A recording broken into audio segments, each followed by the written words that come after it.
Aujourd'hui, dans cette vidéo, j'ai envie de t'expliquer en quelques minutes pourquoi est-ce que tes pensées, ton état d'esprit, tes croyances et tes émotions créent ta vie. Donc ton état émotionnel a un réel impact sur ta vie, tes pensées et tes croyances aussi.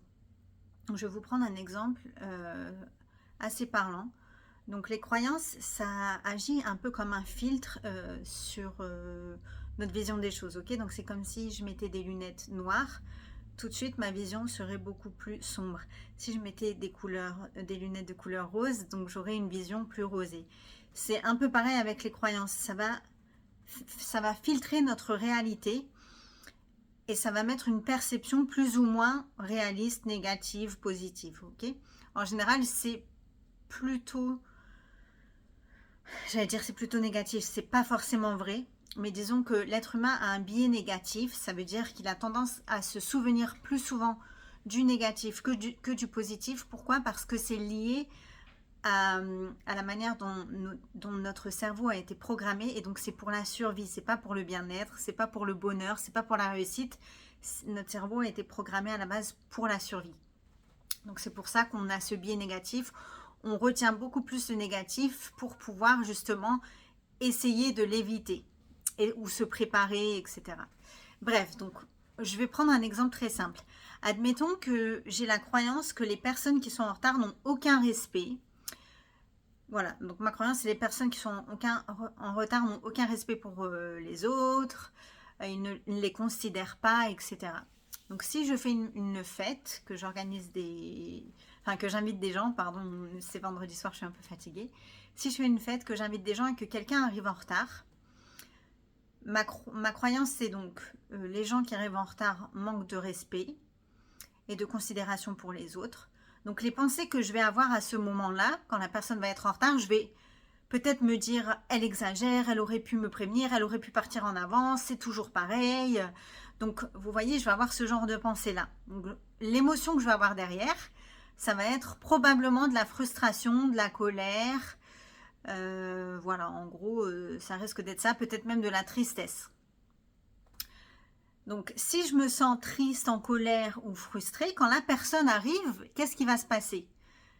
On le voit souvent dans la réalité. Donc, soit on va faire la tête, soit on va ne rien dire, mais on va avoir du ressentiment envers la personne.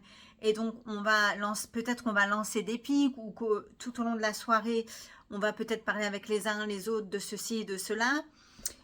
Peut-être que quand la personne va arriver, on va directement lui sauter dessus et se mettre à la disputer ou à lui faire des reproches. Et donc le résultat, ça va être que la soirée va être pourrie. Ok? Voilà, donc ça c'est vraiment un exemple concret de comment nos croyances, nos pensées et nos émotions impactent notre vie.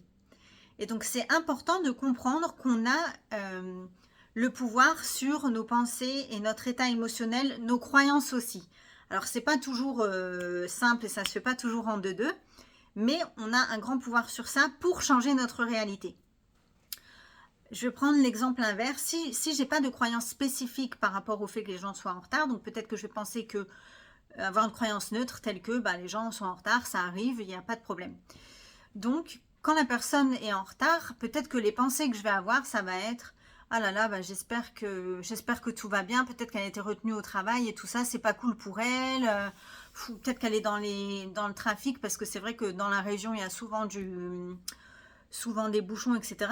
Enfin voilà, j'espère qu'elle va vite arriver parce qu'on a hâte de commencer avec elle. Donc mon état émotionnel suite à ces pensées et ces croyances-là, ça va peut-être être par exemple, qu'est-ce que ça pourrait être donc ça va pas être la frustration, la colère ou la tristesse, ça va peut-être être justement une curiosité de savoir ce qui se passe, ou l'excitation de enfin que la personne arrive enfin, ou ce genre d'émotions plutôt positives, on va dire. En tout cas, des émotions qui ne sont pas désagréables. Donc si j'ai ces émotions, donc de l'excitation, de la curiosité, peut-être que je veux savoir ce qui s'est passé, etc. Quand la personne va arriver, qu'est-ce qui va se passer? Eh ben, je vais l'accueillir à bras ouverts, je vais être contente de la voir, donc je vais lui dire ah, trop contente que tu sois enfin arrivée, on peut commencer, on t'attendait, c'est génial, on va passer une super soirée.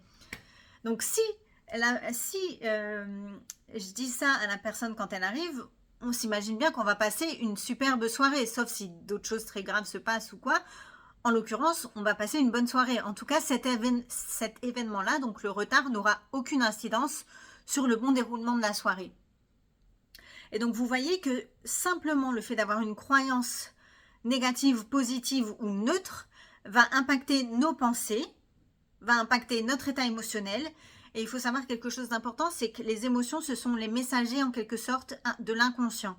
Donc en gros, quand on a une émotion, c'est un message qui nous fait savoir qu'il y a quelque chose à regarder. Donc quand c'est une émotion agréable, la joie, l'amour, la paix, la sérénité, tout ça, ben, voilà, c'est juste, en gros, le message, c'est on se sent bien, tout va bien.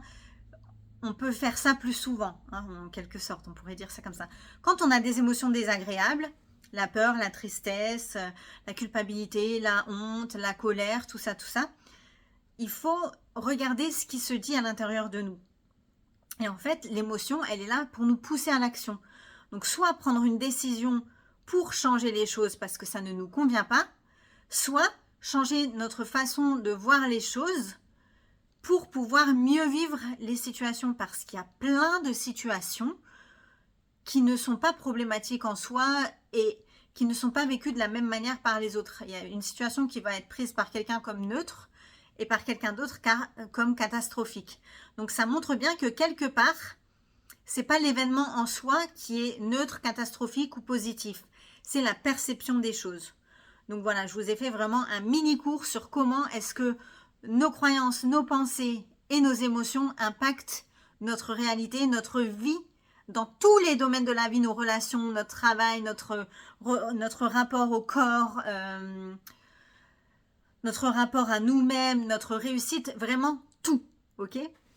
Donc j'espère que ça t'a plu, j'espère que ça t'a fait comprendre quelque chose ou vraiment mettre des mots sur quelque chose auquel tu n'avais peut-être jamais pensé. Et je te dis à très vite pour de nouvelles aventures.